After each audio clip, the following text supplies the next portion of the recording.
عليكم ورحمة الله وبركاته. بسم الله والحمد لله والصلاة والسلام على رسول الله سيدنا محمد بن عبد الله وعلى آله وصحبه ومن تبعه إلى يوم القيامة. أما بعد، الفاتحة إلى حضرة النبي مصطفى رسول الله صلى الله عليه وسلم، شرح أبينا وأمهاتنا وأجدادنا وجداتنا ومشايخنا ولجميع المسلمين والمسلمات والمؤمنين والمؤمنات، خصوصا إلى روح والدي هدي ناصري بن هدي أسنوي، والدي هدي أحمد الغزالي بن هدي أرشد، ومن هدي سيدي سنة بنت هدي محمد صالح، شيخنا كيدي محمد محمود بن كيدي عبد الرحمن، شيخنا كيدي مرشد بن هدي حسن، شيخنا كيدي عبد الوهاب بن كيدي عبد الصمد، شيخنا كيدي محمد مهاجر أمسار، شيخنا كيدي شفيع حدامي، شيخنا كيدي أحمد شريف بن عبد الغني، شيخنا كيدي عربي الزين بن هدي محمد زين، شيخنا كيدي محمد هاشم محبوب، شيخنا كيدي جمهري موسى، شيخنا كيدي عبد المعطي الصالح، شيخنا كيدي أحمد زين ميدان، شيخنا كيدي محمد سليم اختار، سيد محمد بن علاوي عباس المالكي. الفاتحة. بسم الله الرحمن الرحيم. الحمد لله رب العالمين الرحمن الرحيم مالك يوم الدين، إياك نعبد وإياك نستعين، اهدنا الصراط المستقيم، صراط الذين أنعمت عليهم غير المغضوب عليهم ولا الضالين. رب اغفر لي ولوالدي وارحمهما. Bismillahirrahmanirrahim. Qala al-mu'allif rahimahullah ta'ala wa alaman naf'a bihi wa bi'ulumihi bid'amin amin. Bismillahirrahmanirrahim. Qala sallallahu alaihi wasallam, yaqulullah tabaraka wa ta'ala, Rasulullah bersabda, Allah berfirman dalam hadis qudsinya. Kita ulang sedikit hadis qudsi yang di atas. Ma taqarraba ilayya al-mutaqarribuna bimisli adai ma aftaradtu alaihim. Kata Rasulullah sallallahu alaihi wasallam, senantiasa seorang hamba mendekat kepadaku selama mereka atau hamba itu mengerjakan apa yang aku wajibkan kepada. Ini 2 minggu lalu baru sepotong ini nih kita bahas, jadi soal ibadah wajib. Jadi di antara persiapan kita untuk naik menuju makrifat Allah itu kan perbaiki takwa. Takwa itu kemarin ada perintah, ada larangan. Perintah ada yang wajib, ada yang sunnah. Yang wajib kita sebut modalnya, yang sunnah adalah keuntungannya. Orang-orang yang ingin sampai kepada Allah harus memenuhi modal dulu. Apa itu modalnya? Yang wajib dulu. Maka kata Allah dalam diskusinya, hambaku mendekat kepadaku selama hambaku melaksanakan apa yang aku wajibkan kepadanya. Nah, sekarang mendekat ya. Kemudian berikutnya, ini yang sambungannya, wala yazalul 'abdu yataqarrabu ay yatahabbaru ilayya ila an-nawafil ay tatawwu' min jami'i sunufil ibadati hatta uhibbahu bi dhammil awwalil fi'l. Kata Allah, senantiasa hambaku mendekat kepadaku dengan ibadah-ibadah sunnah. Sunnah apa saja dari semua jenis ibadah. Salat sunnah, puasa sunnah, haji sunnah, umroh sunnah. Haji sunnah yang saya maksud haji yang sudah kedua, 3 kali ya. Yang wajib kan yang pertama. Umroh yang wajib itu yang pertama. Yang selanjutnya adalah umroh sunnah. Sedekah sunnah yang wajib kita sebut dengan zakat atau dengan nazar, ibadah yang berupa pemotongan hewan kurban. Kalau ada hambaku terus menerus menjalankan apa yang aku sunnahkan, hatta uhibbahu, sampai aku mencintai. Ini hatta ini kalau dalam bahasa nahwu namanya harfu ghayah. Ghayah itu ada batasnya, ada ujungnya. Jadi Tidak semua orang yang menjalankan ibadah sunnah dicintai Allah. Tapi ada orang yang mengerjakan ibadah sunnah, bahasanya la yazalu, terus menerus istiqomah dia dengan tahajudnya, dengan duhanya, dengan sedekahnya, dengan istiqomah dengan ibadah sunnahnya, sampai Allah dalam tanda petik tergerak untuk mencintai. Itu hatta. Hatta itu ada proses, ada hasil, itu hatta. Sampai ada prosesnya, bukan tiba-tiba kita sholat sunnah Allah cinta. Bisa sih, tapi prosesnya nggak begitu aturannya. La yazalu, terus menerus seorang hamba mendekat kepadaku sampai Allah tergerak. Allah, saya suka amalannya. Ya. Soal berapa lama itu, nah itu dia. Jadi ada orang yang mengajarkan yang wajib modal. Nanti sekali lagi nanti diterangkan ini yang wajib itu beres. Nanti diterangkan kalau ada orang yang kagak ngerjain wajib sunnah aja, itu orang yang tertipu. Bayang Islam enggak, tapi tahannya jalan, keren ya. Ramadan nggak puasa, tapi sedang kebisi puasa. Nah, zakat maka ada, ini ada, tapi sebentar aja. Dah. Hatta uhibbahu, sampai aku mencintainya. Li'anna alladhi yu'addi al-fardha qad yaf'aluhu khawfan min al-'uqubah wa mu'addi an-nawafil la yaf'aluha illa itharan lil khidmah. Sebab psikologinya begini, orang yang rajin mengerjakan ibadah wajib itu kemungkinan takut sama dosa. Tapi orang yang rajin mengerjakan ibadah sunnah itu semata-mata memang berkhidmat kepada Allah Subhanahu wa Ta'ala. Yang dikhawatirkan orang kenapa rajin sembahyang zuhur, asar, maghrib, isya, subuh, karena boleh jadi bukan soal dia cinta sama Allah, bukan soal dia berbakti kepada Allah, bukan dia berkhidmat kepada Allah. Gua takut dosa, gua takut neraka. Nah, kali akhirat gua nggak ada temennya. Tapi ketika orang rajin tahajud, di situ kan nggak ada ancaman dosa. Ketika orang rajin sembahyang duha, ketika orang rajin sembahyang qobliyah ba'diyah, ketika orang rajin baca Al-Quran, ketika orang rajin sedekah, ketika orang rajin itu ibadah yang dalam tanda petik tidak ada ancamannya. Yang ada justru adalah fadilah, keutamaannya. Asa ayyaba'anda rabbuka maqaman mahmuda. Kalau Anda tahajud sunnah, Anda nggak tahajud nggak apa-apa, isanya oke. Tapi kalau Anda tahajud, nanti Anda akan dibangkitkan dalam keadaan yang terhormat. Asa ayyaba'anda rabbuka, Anda diposisikan maqaman mahmuda. Kalau Anda sholat duha, maka nanti Anda akan, kalau Anda puasa Senin Kamis, berarti Anda sudah nyontek dengan Rasulullah. Kalau Anda orang tergerak untuk melaksanakan sholat duha atau ibadah sunnah bukan karena takut disiksa, tapi semata-mata penghambaan, semata-mata khidmat, semata-mata berbakti. Ini yang mengundang cinta Allah. Bapak-bapak nggak berani kan tinggalin pas puasa Ramadan sehari, nggak berani. Coba kalau puasa Senin Kamis, berani. Biasa Senin Kamis puasa, Kamis biasa. Kayak hari ini Pak, nih hari ini kan kita disunahkan puasa hari kelas sunnah ya. Kondangan banyak banget Pak.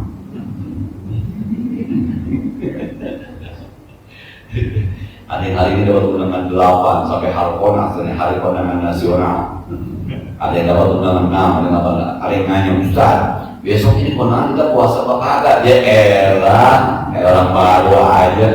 Nah, itu kan ibadah sunnah Bang. Abang mau puasa ya silahkan sambil kondangan. Kalau abang kondangan kagak makan, berasa kagak enak sama tuan rumah, ya jangan puasa. Cari ibadah menghormati tuan rumah. Kalau abang mau puasa, cari ibadah di puasanya. Dua-duanya juga ada ilmunya, gampang itu mah. Pasti mendingan puasa karena minum. Nah, jadi ya, Kita berani meninggalkan puasa hari ini, Tasu'a. Kita berani meninggalkan puasa Senin Kamis. Bisa jadi selesai capek makan, kata haji dulu, asik tuh. Pernah nggak? Lagi capek makan, nggak senang Isa'ah, nggak berani. Karena ibadah wajib itu lebih kepada kekhawatiran kita terhadap siksa Allah. Tapi ibadah sunnah itu lebih kepada betul-betul penghambaan kita kepada Allah. Ini yang menyebabkan Allah hatta uhibbahu. Terus dia beribadah sunnah, terus dia melaksanakan hal-hal yang sunnah sampai kata Allah, gue demen ya, gue demen. Nah, bahasanya mengundang cinta Allah dalam ibadah sunnah. Dan kita orang bayang, jadi ada sebuah bukit gitu ya, kita sebut bukit itu Ma'rifat. Nah, para pendaki Ma'rifat tolong dipersiapkan sebelum Anda mendaki. Kemarin yang pertama niatnya dulu lurusin ya, niatnya lurusin, ada 3 kawinnya. Dan kalau niat lurusin, yuk takwanya diperiksa. Sebelum naik nih, Anda tidak akan bisa sampai kepada makrifat Allah sebelum takwa Anda belum oke. Takwa itu yang pertama, yuk sekarang kita diagnosa hal yang bicara perintah Allah. Udah, perintah ada 2, oke. Yang pertama wajib, yang kedua sunnah. Yang wajib ini harus beres dulu. Kalau ini beres baru yang sunnah. Yang ini nih, nanti ini beres, ini dibanyakin, ini akan mempermudah perjalanan kita mendaki ma'rifat Allah Subhanahu wa ta'ala. Lewat apa? Lewat cintanya Allah. Kalau Allah udah cinta, naiknya bukan jalan, terbang, dikirim pesawat. Yang ini deh. Kekasihku mau menghadap aku, kirim pesawat, malaikat. Maka dalam ilmu tasawuf ada istilah ilmu melipat bumi. Nah itu.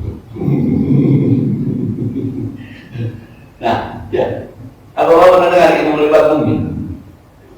Jadi orang jalan ke Bogor itu harus 3 jam, dia 5 menit sampai.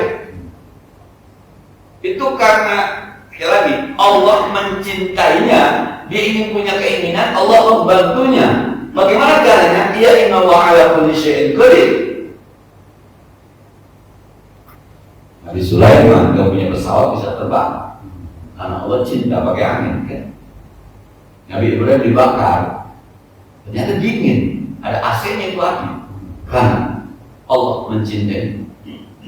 Kata Imam Ghazali, kalau pakai hadis ini nih, mencintai Allah, Allah mencintai kita lewat jalur ibadah sunnah. Kalau udah ini dipersiapkan, maka Allah yang akan menjemput kita sampai kepada ma'rifatnya. Tak usah bersusah-susah untuk mencapai ma'rifat Allah Subhanahu wa ta'ala. Ya, maka guru-guru kita yang kecil-kecil, baik kadang-kadang ini kadang-kadang kita suka begini, kita pikir begini, gosok gigi aja sama. Intinya membersihkan gigi intinya. Pak, belajar bahwa ini sembahyang lama ternyata. Ada yang ketinggalan masuk cucian, tinggalan. Ternyata memang yang kata Nabi apa? Rak'atani bis-siwak khairun min 70 rak'atan bila siwakin. 2 rakaat dengan siwak jauh lebih baik dibanding 70 rakaat tanpa siwak. Apakah gak dijemput itu? Kira-kira apakah gak dijemput itu? Nah, pakai minyak wangi, itu kan yang kecil-kecil tuh. Itu dalam rangka mengundang cinta Allah. Sampai Allah mengatakan hatta uhibbahu, karena proses itu oke. Nah, yang kecil-kecil begitu berarti ya, yang kecil-kecil kayak gitu, jalan menuju masjid, itu kan ada fadilahnya. Lanjutkan Pak. Jadi kalau ada orang, ini kalau kita ngaji gini nih, kalau ada orang bangga-bangga puasa Ramadannya full 1 bulan, ya kita tinggal senyum-senyum aja. Gua alhamdulillah puasa full 1 bulan ya, gak full mah dosa Bang. Itu mah gak usah dibangga-banggain. Kalau dia bilang alhamdulillah nih selama Ramadan gua sembahyang malam ini kagak lewat, alhamdulillah itu boleh juga tuh. Gua alhamdulillah keluarga gua semua bayar zakat fitrah. Ya kali kalau bayar zakat fitrah mah dosa. Itu mau ngaku alhamdulillah, ya boleh juga sih. Cuma itu prestasi biasa karena ada tekanan masuk neraka ini. Tapi kalau tahajud, sedekah, nah, tahu juga Kemudian wal muradu bin nawafil hiya an-nawafilul waqi'atu mimman adda al-fara'id la mimman taraka syai'an minha. Yang dimaksud ibadah sunnah di sini adalah ibadah-ibadah sunnah yang terjadi, yang dilakukan oleh orang yang sudah beres ibadah fardunya, bukan orang yang meninggalkan ibadah fardu. Ladakan gak punya modal bisa untung, keren. Modalnya dulu beresin. Anda mau dagang apa, Bang? Mau dagang mobil, berapa mobilnya? 5 kali berapa? 300 juta. Berarti Anda punya mobil 1,5 miliar. Baru Anda mau dagang apa, Pak? Mau dagang mobil, untungnya mau berapa? Mau sekian, modal mana? Nggak ada, ya. Beresin dulu nih ibadah wajibnya. Puasa Ramadan udah beres belum?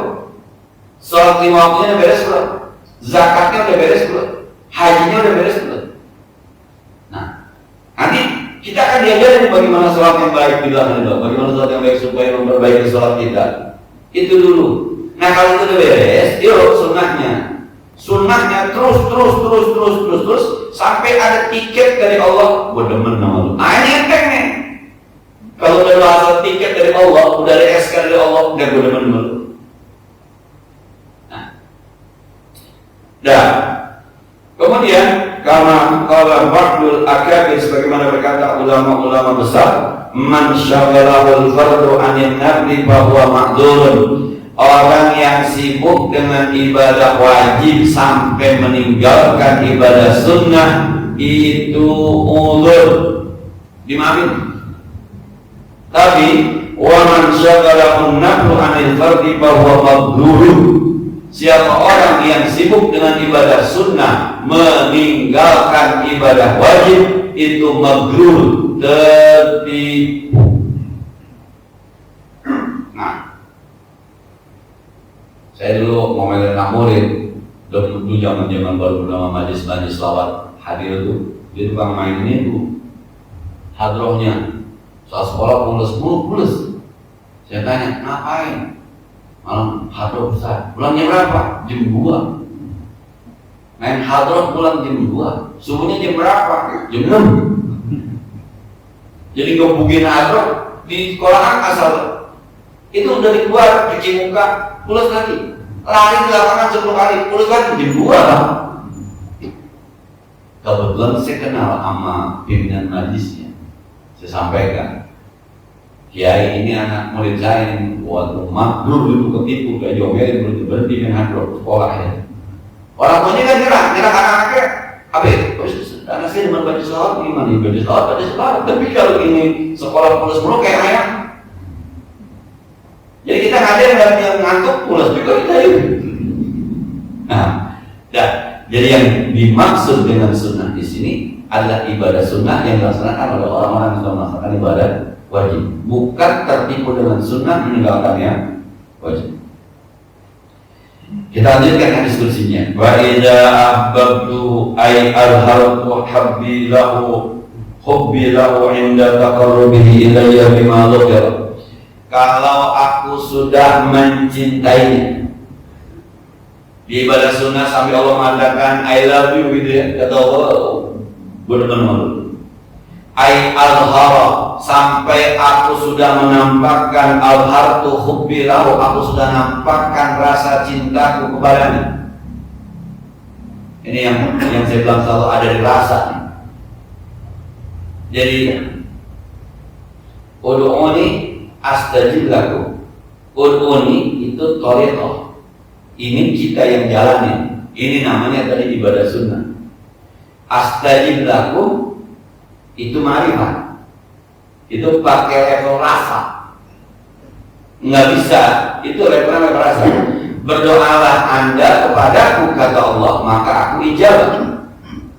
Maka doanya kita syariat, tapi diijabahnya rasa. Itu azhartu hubbi lahu, aku nampakkan cintaku kepadanya. Inna sholata tanha 'anil fahsya'i wal munkar. Aqimis sholat, dirikan sholat, itu syariat.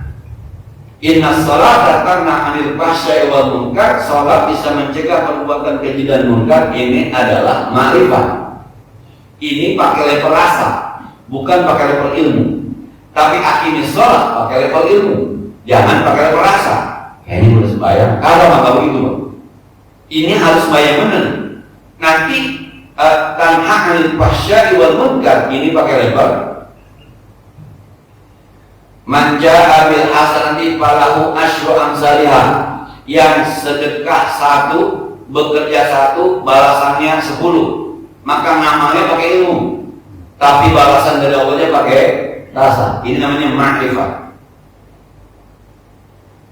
Alladzina yunfiquna fi amwalihim kabathari habatin ambatat sab'a sanabila fi kulli sunbulatin mi'atu habba wallahu yudhi'u liman yasha. Yang sedekah satu dibalas 700 kali lipat. Maka sedekahnya pakai ilmu. Bagaimana cara ikhlasnya, bagaimana supaya tidak menyakiti, bagaimana. Nanti ada rasanya di sini 700 kali lipat. Ini bukan pakai ilmu, pakainya pakai rasa.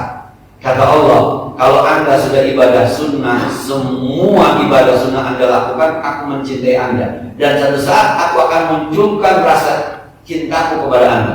Anda akan berhasil. Dialognya begini kata Allah.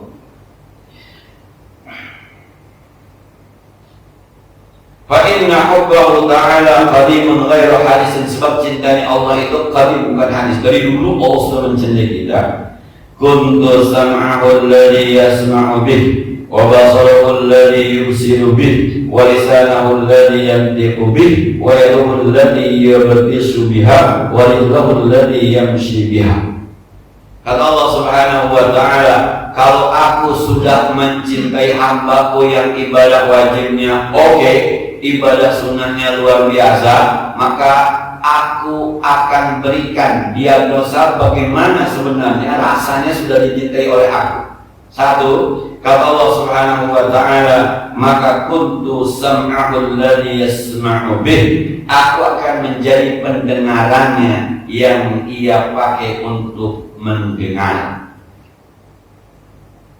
Nah, asal dengan orang ngaji digoyang aja, orang baca selawat udah nangis saja, dengerin dangdut muntah. Nah ini dia Pak, kita udah dengerin dangdut, anakku yang udah belum. Justru kita dengerin dangdut yang goyang ya, dengerin Quran ngantuk ya, baca selawat. Diagnosanya itu yang rasa, Yang saya bilang, ada seorang ulama yang kalau orang baca Quran duduknya dirubah. Nggak begini nih pembacaan ayat suci Al-Quran oleh Al-Ustaz Marzuki Al-Fatih. Itu ada ulama yang duduknya berubah gitu.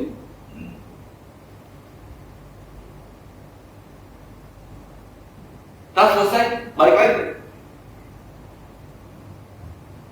Saya tanya, Kiai, kalau saya perhatiin, Kiai kalau baca Quran duduknya berubah. Apa itu? Quran itu kalamullah.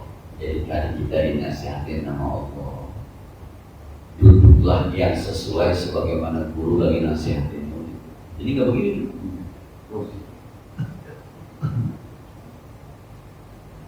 Dia seperti mendengarkan guru yang ngasih nasihat. Berarti udah duduk biasa lagi. Ada Pak yang lain kalau sampai di situ. Kita kan baru sampai, enak kan suaranya. Nah, jadi ininya ini Allah. Allah dalam tanda petik begitu ya, bahwa Allah bimbing dia. Itu diagnosa bahwa Allah mencintai dia.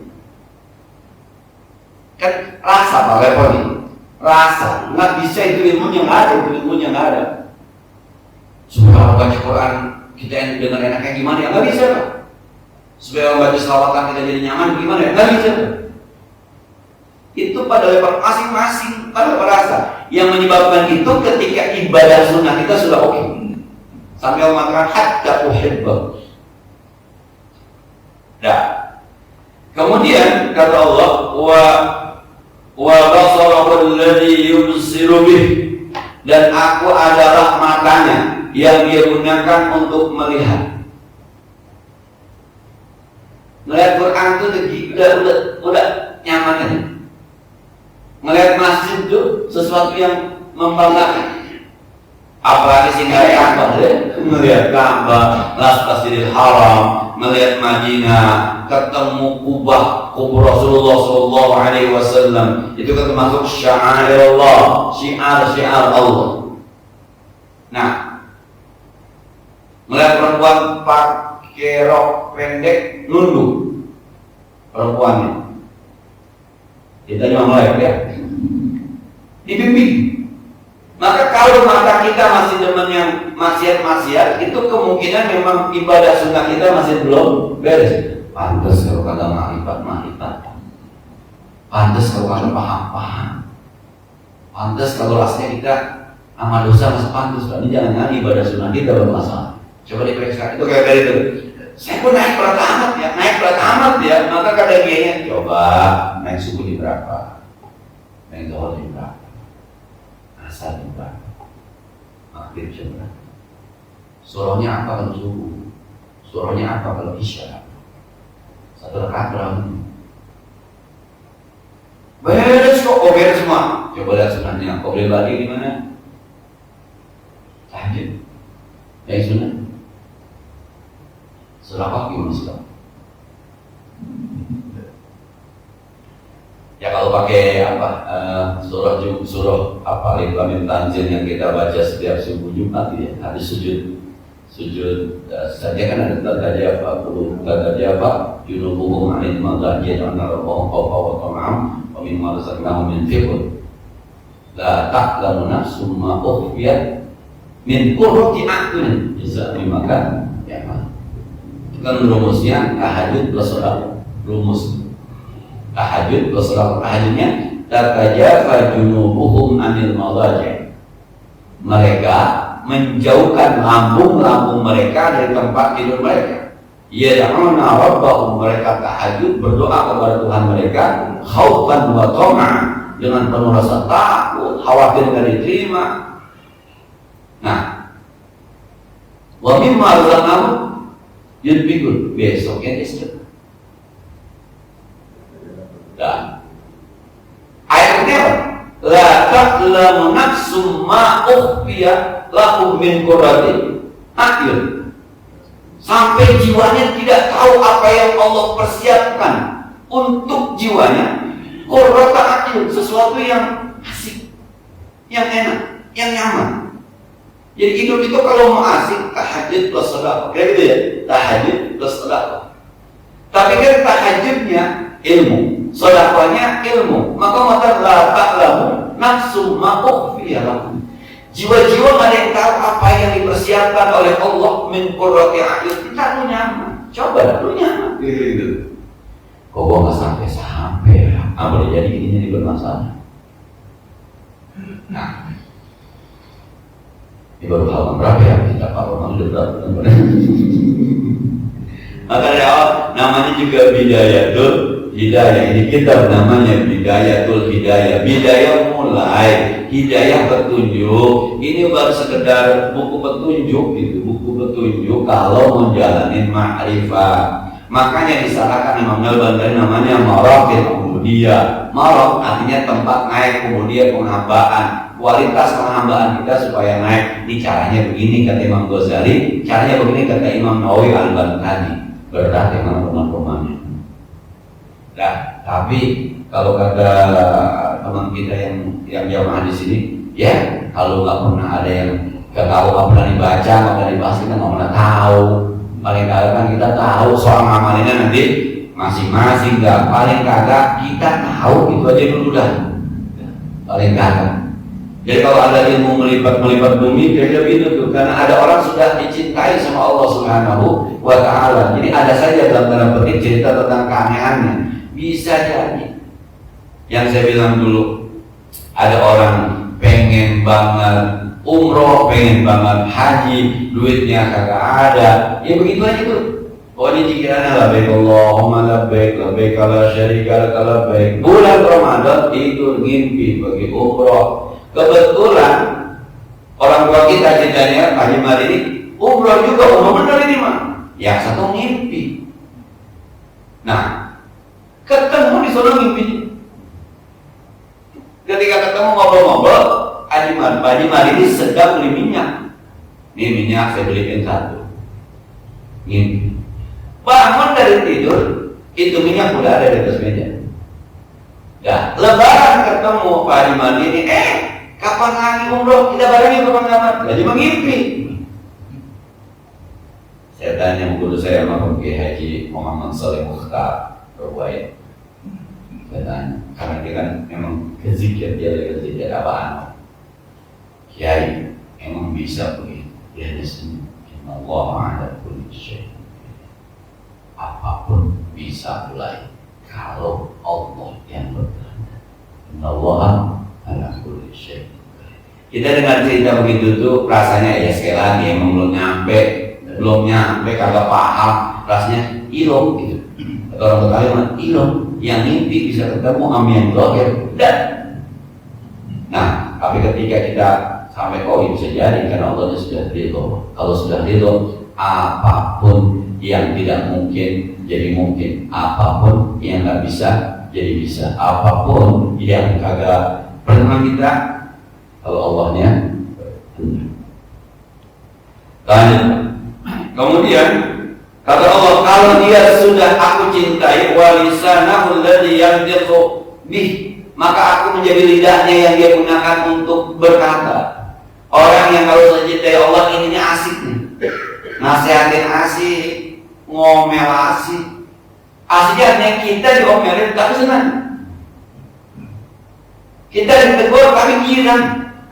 Ini karena pada hakikatnya memang antara ini, antara hati dengan ini satu.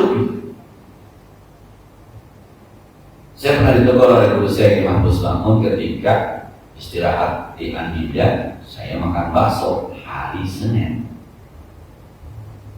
Guru saya ketika masuk ruang guru, saya salaman lagi makan bakso. Apa dia bilang? Hari apa ini Bul? Gitu doang. Hari apa ini Bul? Bawa tahu maksudnya?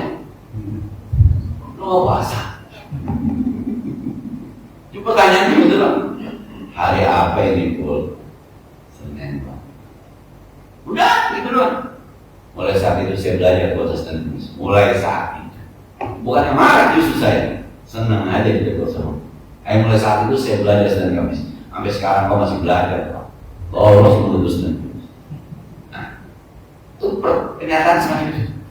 Jadi ketika ada orang-orang yang ada yang nasihatinnya asik. Dia ngomel asik. Itu lidahnya. Itu yang kalau Rasulullah kata Quran, wa ma yantiqu anil hawa in huwa illa wahyu yuha. Tidaklah nabi yang tiqun atau kau berkata-kata kecuali memang dibimbing oleh wahyu. Jadi ada juga ulama-ulama kita yang mohon maaf dibimbing bukan oleh wahyu. Kalau kita mungkin ilham. Ada saja omongannya. Tapi iya, benar. Ya, benar. Kayak Gus Baha kan sederhana kalau ngajar kita iya. Yang ketika dia menjelaskan, membantah ada orang yang mengatakan Nabi Isa itu Tuhan, itu kan Quran dengan mudahnya mengatakan kana yakulanit ta'am. Quran kasih informasi kana yakulanit ta'am. Maryam dan Isa dua-duanya masih makan makanan. Ini kalau bahasa kita, masa Tuhan rujak, Tuhan dibaso, gitu kan? Sampai dibahas, kalau Isa dianggap Tuhan, Maryam dianggap Tuhan, dia masih makan. Kalau dia kagak makan, kira-kira bagaimana? Lemes. Masa Tuhan lemes? Itu ayat udah sering banget kita baca kan? Tapi kita nggak kepikiran bahwa ayat itu untuk membantah ketuhanan Nabi Isa. Itu yang dijadikan begitulah mukjizat Al-Quran. Lewat lidah seorang Gus Baha kita, benar juga. Itu dibimbing lidahnya karena Allah mencintai. Jadi kalau mohon maaf ya kalau saya mau pakai anjing-anjing dan beres. Nah, saya kemarin diundang setan bilang itu Pak, anak kita sekarang bahasanya udah dikit-dikit enggak anjing, besok anjing. Nah, sampai bapaknya kan, saya nunggu di sebuah rumah sakit, saya nunggu periksa itu bapak amanat nungguin dipanggil dua-duanya main game mountain berdua. Kata bapaknya, emang anjing? Asli. Anak kejar dulu anjing, bapaknya anjing juga. Itu dua-duanya lemen anjing dua-duanya. Wah ya Pak, ya kalau kita bilang diagnosanya, kalau pakai hadis ini rasanya belum dicintai Allah. Nah, itu rasa dia pakai rasa. Itu nanti dengan sendirinya. Dengan kalau Allah pernah yang kasar bisa halus dengan sendiri, karena Allah mencintai.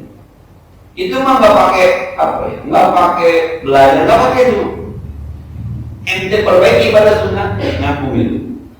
Kemudian wayarul ladzi yamshu biha, dan Allah menjadi tangannya yang digunakan untuk usaha. Pokoknya halal itu tangannya.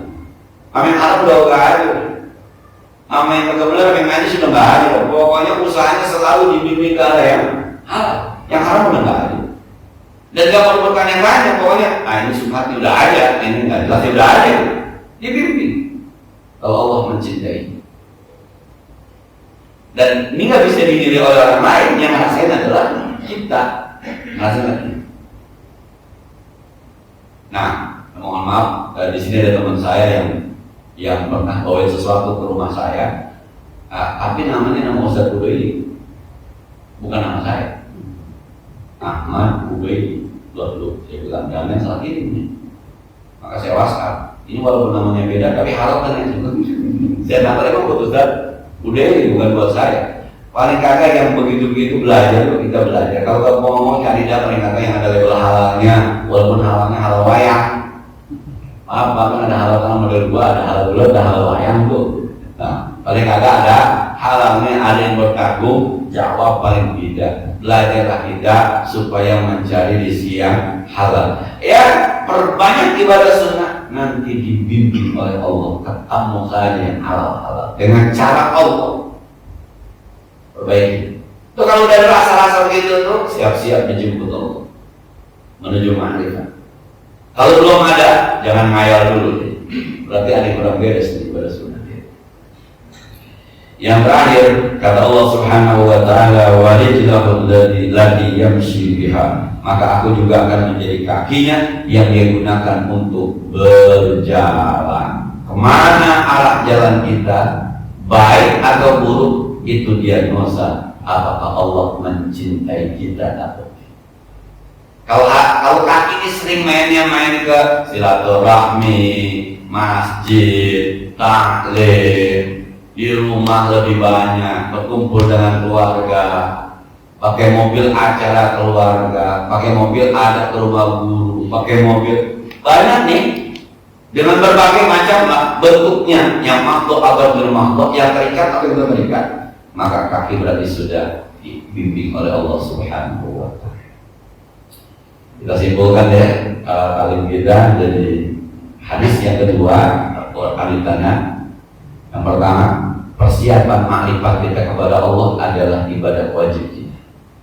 Beres ibadah wajib, berarti kita sudah punya modal.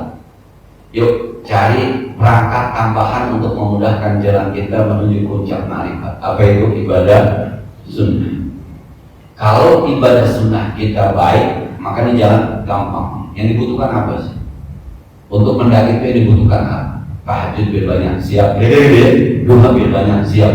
Kalau semuanya udah siap, ini Pak dibanyakin dulu baru naik. Persiapan dulu baru naik. Ntar kalau semuanya banyak naik itu, ini Allah lihat, wah ini mah gampang nih. Ini bener-bener. Kalau udah demen, udah beres dah. Maka makrifatnya lebih gampang. Bukan kita yang naik, dalam tanda petik bisa jadi Allah yang jemput lewat malaikat. Bagaimana cara merasakan bahwa Allah mencintai kita? Yuk, introspeksi kuping kita, mata kita, tangan kita, kaki kita. Lebih banyak kemana arahnya. Kalau kebaikan, alhamdulillah tadi diagnosanya udah oke. Kalau masih banyak yang buruk, masih harus ada kita perbaiki ibadah sunnah.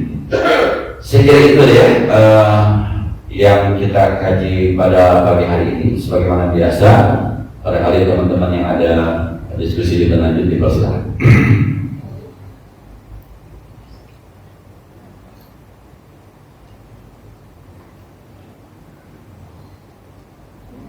Ya, biasa.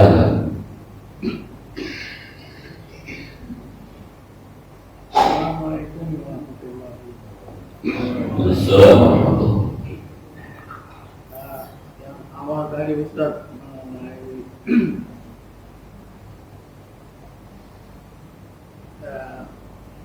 kaki tadi ya ke alam makrifat.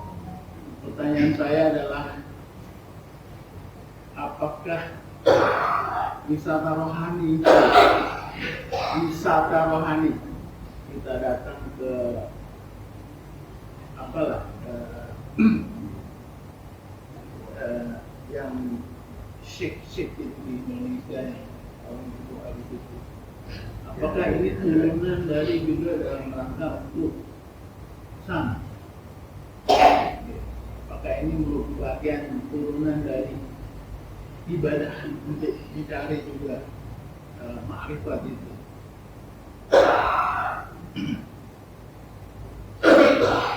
Yang kedua adalah,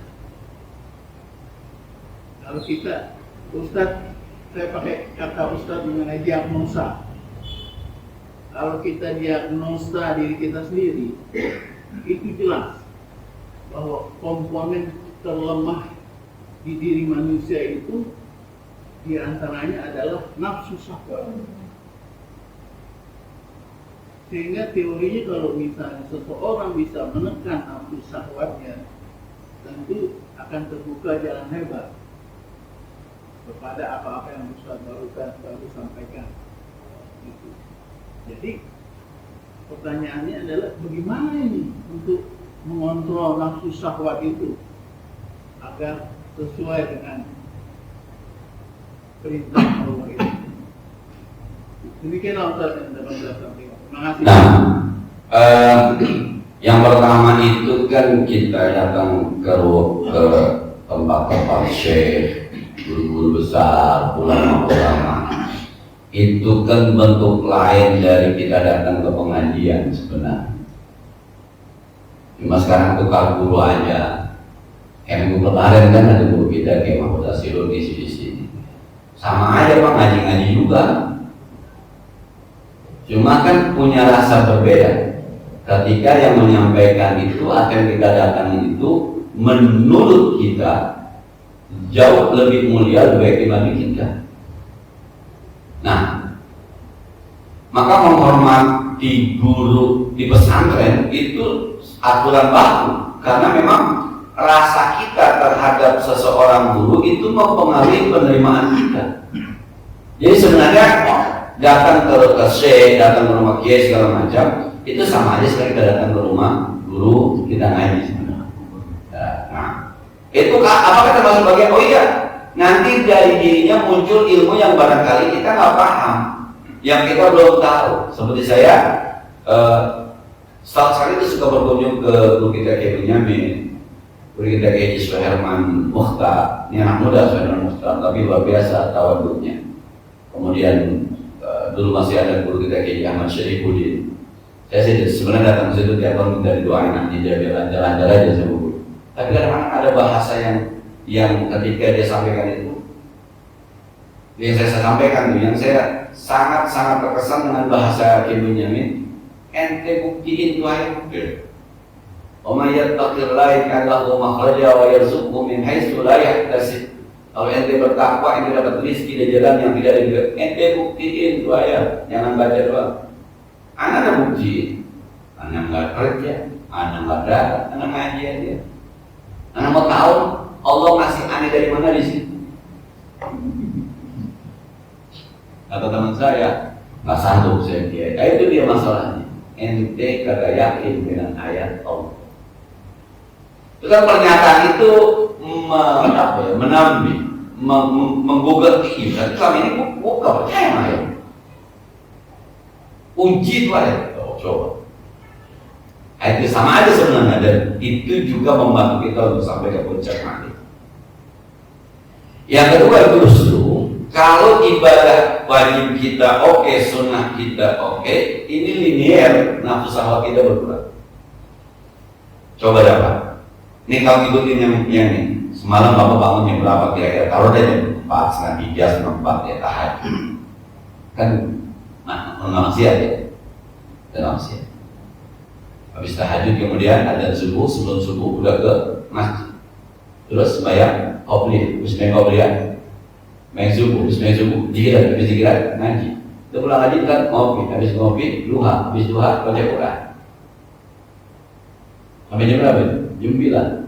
Tuh ada peluang maksiat dari jam 9 sampai jam 12 Pak. Habis itu zuhur. Baik.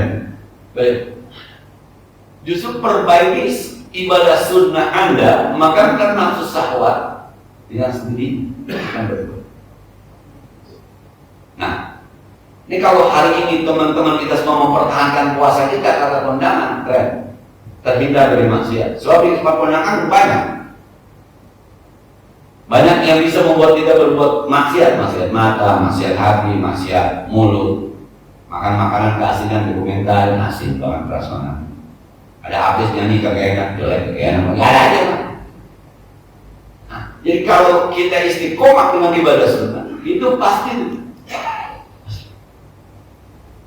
Jadi sekali ya, yang boleh diperbaiki buat saya dan kita semua adalah ibadah sunnah kita. Perbaiki kualitasnya, perbanyak kuantitasnya. Maka dengan sendirinya bahwa nanti nafsu syahwat kita akan dibimbing dengan ibadah kita. Dengan sendiri. Cukup ya, sudah ada manfaatnya. Al-Fatihah. Bismillahirrahmanirrahim. Alhamdulillah rabbil alamin arrahmanir rahim maliki yaumiddin. Iyyaka na'budu wa iyyaka nasta'in ihdinas siratal mustaqim. Siratal ladzina an'amta 'alaihim ghairil maghdubi 'alaihim waladdallin. Allahumma shalli wa sallim wa barik wa barik 'ala sayyidina Muhammad wa 'ala ali sayyidina Muhammad. اللهم انفعنا بما علمتنا وزدنا علما ينفعنا ربنا زدنا علما نافعا ورحما طيبا ولسانا ذكرا وقلبا شاكرا ربنا اغفر لنا ولوالدينا ولمشايخنا ولجيراننا ولمن حق علينا ربنا آتنا في الدنيا حسنة وفي الآخرة حسنة وقنا عذاب النار وصلى الله على سيدنا محمد وعلى آله وصحبه وسلم والحمد لله رب العالمين. السلام عليكم ورحمة الله وبركاته.